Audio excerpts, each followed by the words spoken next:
imodoka nziza cyane ndetse imodoka utapfa kubona ahandi na sheke y'amadolari 5,000.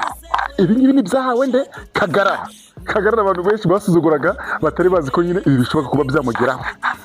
Reka ngubwire ko iyi sheke ihwanye mu manyarwanda ni miliyoni 7 nibura 352. Urumva ko aya mafaranga nubwo tuvuga ngo amafaranga nta gaciro afite ngo nta mumaro, aya mafaranga uko byagenda kose uramutse uri umuntu uzi gutekereza, aya mafaranga wayakoramo igishoro ndetse ukaba wakora ibintu bikomeye cyane.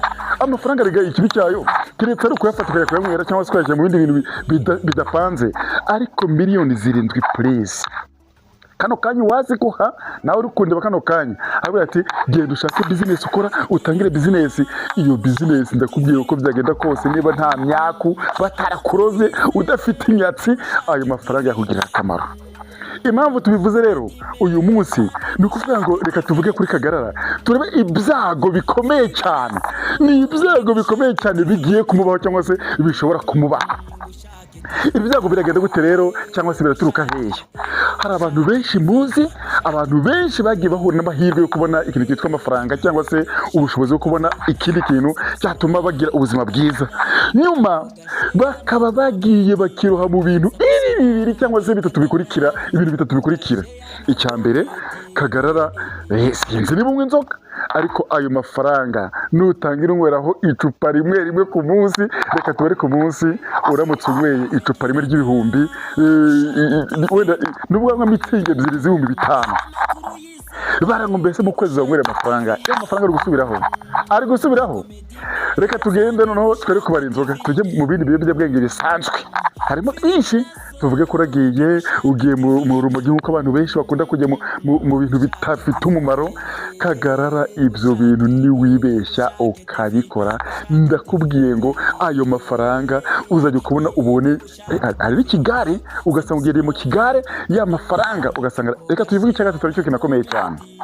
Hari naho mwabonye kuri profile buriya impamvu tuba dufite ubunararibonye cyangwa tuba tuzi ibintu byinshi biba byaragiye kuvuga ku bantu bake cyangwa se benshi.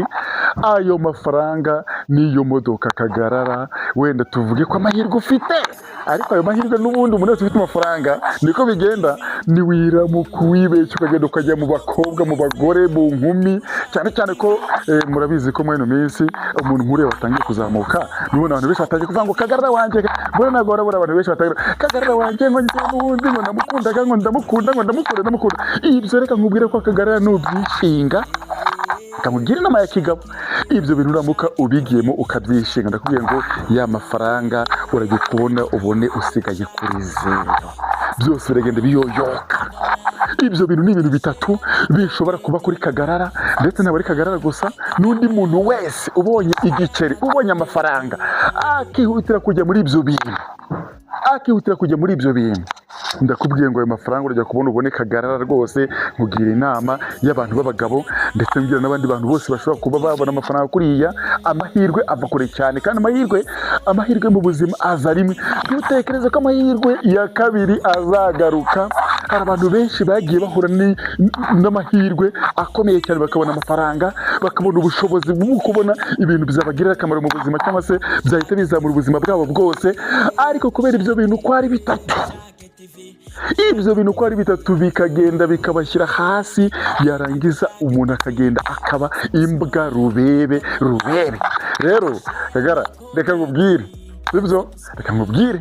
ibyo bintu uko ari bitatu, ugende ubyirinde, aho ugenda utangire ushake business. Uvuga ati aya mafaranga miliyoni 7 reka ntangire nkore ikintu, mbese nubake business izatuma njya mbona amafaranga yandi, ndetse nubake n'izina ryanjye. Cyane ko buriya ahangaha bigiye gutuma abantu benshi, n'ubundi harimo abantu benshi mwakoranye cyangwa se mwabanye, ariko batabonaga ko uri umuntu ushobora gusobanuka, ariko kuri uyu munsi batangiye kubona ko nyine ubu Kagarara nyine abaye umuntu ukomeye cyane, batangiye kuza bakugana bagira ute. Ibyo bintu byose ni ikigare. Niba umuntu ataragushatse mbere ngo mutangire mugire mupange cyangwa se ugire inama mbere, akatangira kukumva ko kano kanyire bagiye kubikora, ndakubwiye ngo zeru kagara nama nkugiriye. Aka kantu rero nkavuze kubera ko akenshi niko bigenda, abantu batangiye kuruma natangiye kuzamuka, batangira kuza nyine ngo urumva ngo nanjye bemeze kuriya, ngo nanjye bemeze kuriya, ngo nanjye bemeze kuriya, ngo none dukorane diru. Kandi abantu muri iyi minsi ntabwo uzi ko ari indyarya. Abantu muri iyi minsi b'indyarya ni ibisambo, ibyo bakora byose baba bagira ngo bakumvisha ko muri kumwe, kandi icyo bashaka kugira ngo nawe bongere bagusubize hasi, ndetse ugasanga usubiye hasi kuruta n'uko wari umeze mbere.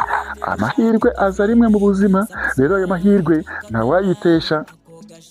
Reka nkubwire ko n'ubundi ni kuri Bushake TV, ubwira ngo byakabaye byiza iki kiganiro cyacu tuba tubagejejeho, n'ibindi byinshi bizabikurikira tuyajya muri komenti. Ese wowe urabivugaho iki? Wowe urabona ibyo bintu mvuze atari ingenzi kuri Kagarara? Ese aramutse yishuye muri ibyo bintu, ese byamuhira ntibyamugendekera nabi nk'uko abandi bose byagiye bigenda? Hari abantu benshi cyane bagiye bahomba bagasubira inyuma burundu, ndetse bikarutwa naho bari bari imbere, kubera ibyo bintu tumaze kukubwira. Ese wowe urabivugaho iki? Wowe ureba kuri Bushake TV, duhure muri komenti utubwire, ese nihe nama wagira Kagarara?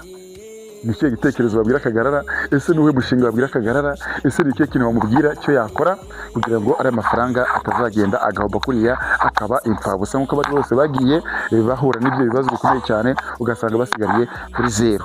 Nakubwira ngo komeza kugubwa neza, wifuriza icyumweru cyiza. Nkubwira ngo ndagushimiye cyane gukomeza kubana natwe kuri Bushake TV. Rwose mwajya muzireba ugakora like, share na comment, ni ingirakamaro cyane. Burya ni inkunga ikomeye cyane uzaba uduhaye, cyane ko buriya ntabwo gushyiraho filime, gushyiraho ikintu nge nkakireba njyenyine nkakareba, niko nabyo nkubwire ko bimbabaza cyane. Ariko nanone ku mutima wawe mwiza nkubwire ngo nizere ko uzajya usangiza abandi ibitekerezo byacu na filime zacu na video zacu, ndetse n'inama tuba twabahaye kuri Bushake TV. Nkubwira ngo komeza ugubwe neza, ugire icyumweru cyiza, ndetse ukomeze ugire ibihe byiza ngendagiye.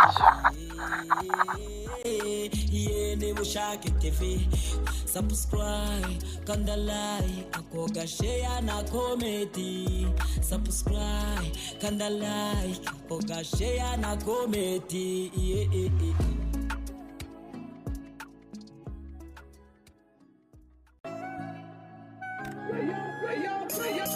Kirana Bushake TV, amakuru yizewe ni Bushake TV, komedi meza ni Bushake TV, filime nazo ni Bushake TV, Bushake TV,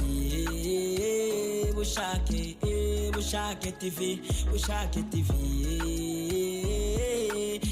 Ni Bushake TV, subscribe, kanda like, akoga share na comment. Subscribe, kanda like, akoga share na comment.